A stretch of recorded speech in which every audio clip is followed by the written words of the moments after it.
Ameublement Tanguay en première ligne.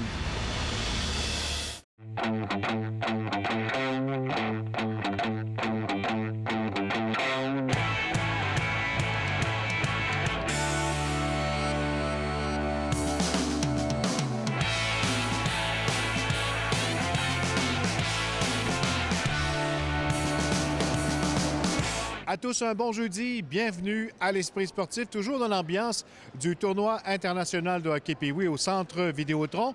Aujourd'hui, dans l'émission, Jonathan Fournier nous amène un peu plus tard au parc des Sentiers du Moulin pour des plaisirs hivernaux. Également, on parlera des petits remparts qui se sont entraînés récemment avec les grands. Mais d'abord, parlons de course automobile. C'est le début de la saison pour le jeune beauceron de 18 ans, Raphaël Lessard, en série NASCAR Camionnette. Ça se passe à Daytona. Voici dans l'action. Austin Dillon in the 8 truck getting inside the rookie there, Raphaël Lessard, the 17-year-old from Canada in the 46. Plus jeune pilote canadien et deuxième québécois en série NASCAR Gander Outdoor Truck, Raphaël Lessard prendra le départ d'une première de 23 épreuves de la saison 2020 sur le circuit de Daytona. C'est avec beaucoup de fébrilité que le pilote de la camionnette Toyota Tundra numéro 4 prendra la piste pour la première fois sur ce prestigieux circuit. Pour moi, la Daytona cette année, c'est un rêve qui devient réalité. Quand j'ai grandi à écouter les courses à Daytona, à regarder ça à la télévision, je me disais un jour, je vais être sur la piste avec eux. Puis là, la première fois que je vais aller à Daytona, la première fois que je vais être sur la piste, j'ai vraiment hâte. Puis je suis vraiment... Je remercie tout le monde à la maison, ma famille, Carbush Motorsport, Toyota, JBL, Mobile One pour leur support. C'est très apprécié. Behind him there, Raphaël Lessard, the rookie in the 46. Le jeune pilote beauceron de 18 ans s'est bien préparé pour le début de cette saison à temps plein sur le circuit NASCAR. Accompagné d'ingénieurs, de techniciens et de ses équipiers, il a participé à des essais sur simulateur. Il se sent en confiance avec l'équipe de pointe Kyle Busch Motorsports. Ça l'aide énormément d'avoir un co-chief comme Mike Hillman Jr. Il a déjà gagné à Daytona. Disons qu'il a beaucoup d'expérience. Je peux me servir de ses conseils, les conseils à Carl. J'ai étudié beaucoup de vidéos. Puis disons qu'on est rendu à un point à ma carrière qu'on n'a pas le choix de faire Daytona. C'est de quoi la première fois, c'est sûr que c'est toute qu'une expérience, mais là, je pense que ça va être... c'est en fin de semaine que ça se passe, puis j'ai vraiment hâte. Here's Lessard in the 46. Here's Sauter in the 13. Yeah. And right there, Johnny feels like he's got him, but Lessard does. Raphaël Lessard ne compte que 5 courses d'expérience dans la série NASCAR Camionnette. Pour lui, il est difficile pour le moment de parler de ses attentes. J'ai pas beaucoup d'attentes, mais disons que je sais pas trop à quoi m'attendre, disons. J'ai travaillé très fort dans la saison morte pour me préparer le plus possible. So right now, this is a good learning opportunity for Raphaël. C'est ma première saison à temps plein. Fait que disons que ça va être de quoi de nouveau.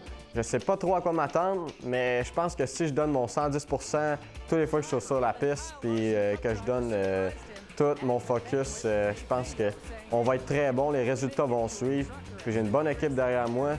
Fait que c'est sûr que maintenant, on devrait se battre pour des victoires. Puis je suis prêt, j'ai très hâte que ça commence.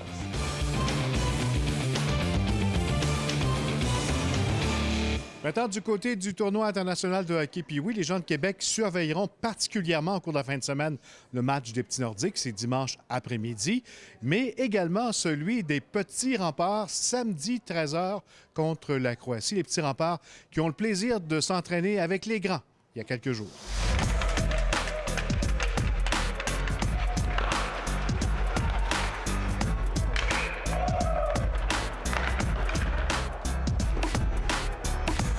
Il y a eu un processus pour être capable de représenter les remparts au tournoi Pee-Wee. Comment ça a été? Ça a très bien été. En fait, c'est un système de match de saison régulière qui compte. On est sorti de là avec aucune défaite. Donc, on peut dire mission accomplie. C'était l'objectif qu'on voulait avoir, puis on l'a atteint. Est-ce que ça représente pour tes jeunes de revêtir le chandail rouge? C'est une grande fierté. C'est une grande fierté. C'est sûr que c'est C'est soit les remparts, soit les nordiques. Puis je pense que les remparts, les jeunes s'associent beaucoup plus à ça aujourd'hui. Donc, ils peuvent dire mission accomplie, effectivement. On accueille des Pee-Wee sur la glace aujourd'hui. On t'a vu discuter avec les entraîneurs des As, là, de quoi on a jasé? Ouais, écoute, premièrement, je voulais les féliciter. C'est eux qui représentent les remparts, vont vivre une belle expérience. En général, le samedi, là, il y a des bonnes foules au centre Vidéotron pour le tournoi Pee-Wee. Alors, c'est certain qu'ils vont vivre une belle expérience, mais en même temps, on discute là, d'un peu là, comment se passe la saison, etc. Comment c'était aujourd'hui? Vraiment bien, j'ai bien aimé ça pratiquer avec les goalers puis tout, là, puis c'est vraiment le fun. Fait que là, on prend notre photo avec Patrick Roy, c'est quelque chose quand même? Oui, vraiment. Ben, j'y tenais à prendre ma photo avec parce que c'est un bon goaler dans l'histoire. Maxime reçoit une passe, s'en vient comme ça, prend son lancer. C'était vraiment trippant, c'est comme un rêve, là. On s'amusait avec les autres, puis eux autres, ils nous niaisaient, puis on trouvait ça drôle, on s'est vraiment amusé. Ça passe tellement vite, hein? On a l'impression que ça a pris 2 minutes. Ça a pris 2 minutes, c'est même pas... C'est comme un rêve, là. C'est vraiment le fun.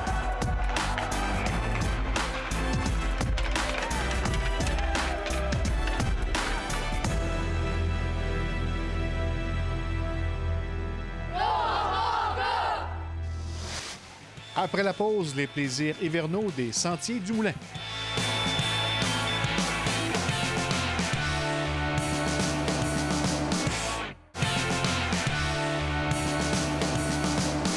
Ce n'est pas les plaisirs hivernaux qui manquent dans la région de la Jacques-Cartier. Aujourd'hui, Jonathan Fournier nous amène au parc des Sentiers du Moulin où on peut pratiquer le ski de fond, la raquette, le fat bike et maintenant le ski hors-piste.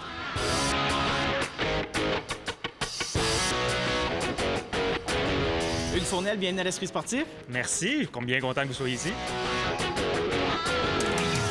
Content de venir vous visiter dans ce tout nouveau pavillon là, qu'on vient tout juste d'inaugurer. Oui, j'aime dire que c'est pas gênant. On vous invite à venir voir le nouveau pavillon. On est très fiers.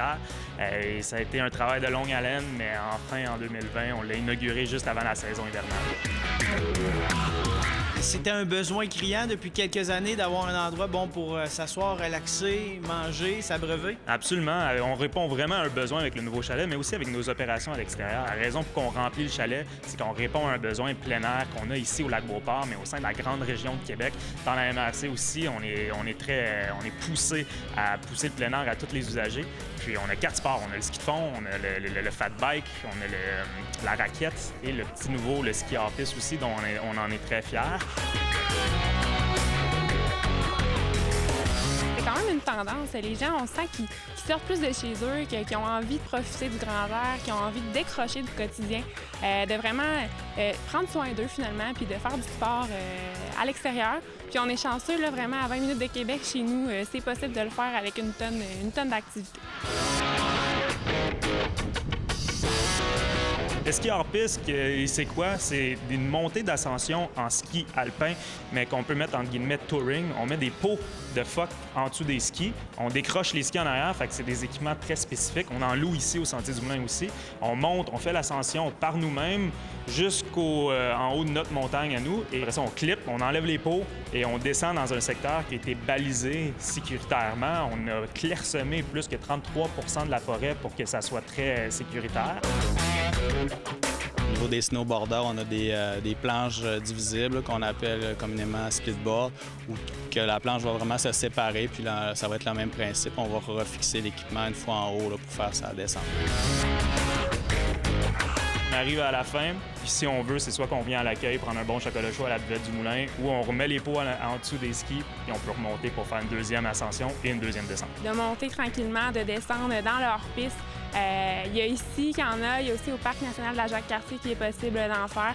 Donc ça, c'est vraiment un sport là, qui prend de l'ampleur. Puis le fat bike aussi, là, très, très populaire. Au niveau du fat bike, une particularité, nous, au Sentier du Moulin, c'est qu'on a des sentiers de niveau intermédiaire et avancé. Donc, c'est quand même pour une clientèle qui va avoir quand même un bon cardio ou qui est quand même habitué en vélo de montagne. On a des vélos en location, on en a plusieurs. On a un partenariat avec Garneau. Puis, ce que je vous recommande, si vous voulez essayer ça, c'est vraiment d'attendre quelques jours sans neige pour avoir des conditions idéales. effectivement, plus la surface va être dure, mieux ça va aller, plus ça va être facile. C'est quand même un défi, l'entretien du fat bike. Puis on a une équipe des employés, des bénévoles qui font un gros travail là-dessus pour justement maintenir ça le plus possible pour après les tempêtes qu'on roule le plus vite possible. On a vraiment une piste qui est prête, qui fait 1,5 km proche de l'accueil. Puis après ça, on s'en va vraiment jouer dans la montagne. On peut aller jusqu'à 200 mètres de dénivelé. C'est quand même assez accessible comme sport. Puis si on tombe, normalement, on ne se fera pas vraiment mal dans la neige, ce qui est un avantage. C'est sûr que c'est au niveau de la surface qu'on a des différences. Fait que la surface peut quand même être glissante. Fait qu'il faut quand même se méfier. Au niveau de la roue d'en avant, ça peut partir plus facilement. Puis sinon, nous, c'est sûr il y a tout au niveau de la pression des pneus qu'on va avoir un travail à faire pour ajuster en fonction des conditions pour se donner le plus de chances possible. C'est sûr que le ski de fond ici, ça a une notoriété, ça a un certain aura au Sentier du Moulin. Ça fait au-dessus de 30 ans que le ski de fond existe ici. C'est ce qui a créé les Sentiers du Moulin en hiver. C'est ce qui a créé les Sentiers du Moulin tout court. Puis c'est d'innover, de rajouter d'autres sports, mais c'est sûr que si je peux dire, excusez l'expression, mais la vache à lait en hiver, c'est bien le ski de fond. On a beaucoup de membres qui viennent de partout et d'ici aussi des citoyens du lac Beauport. Une équipe qui est très passionnée. C'est ce qui fait la force des Sentiers du Moulin, je crois, c'est que l'équipe qui est en place ici, été comme hiver, on est excessivement passionné par le plein air. On est des utilisateurs aussi de la montagne. Puis on voit ça fait une différence immense lorsqu'on se prépare à travailler dans les opérations. Croyez-moi, on a beaucoup de projets été comme hiver qui vont, dans les prochains mois, dans les prochaines années, vous allez suivre l'innovation. On continue toujours à vouloir se développer pour offrir le meilleur service à la clientèle et aux citoyens du lac Beauport. Merci de l'accueil aujourd'hui. Merci. Bon travail! En terminant, je vous invite au tournoi international de hockey Pee-Wee Québec. C'est au centre Vidéotron. Voilà, c'était l'Esprit sportif. On se retrouve demain à la même heure. Bye bye tout le monde.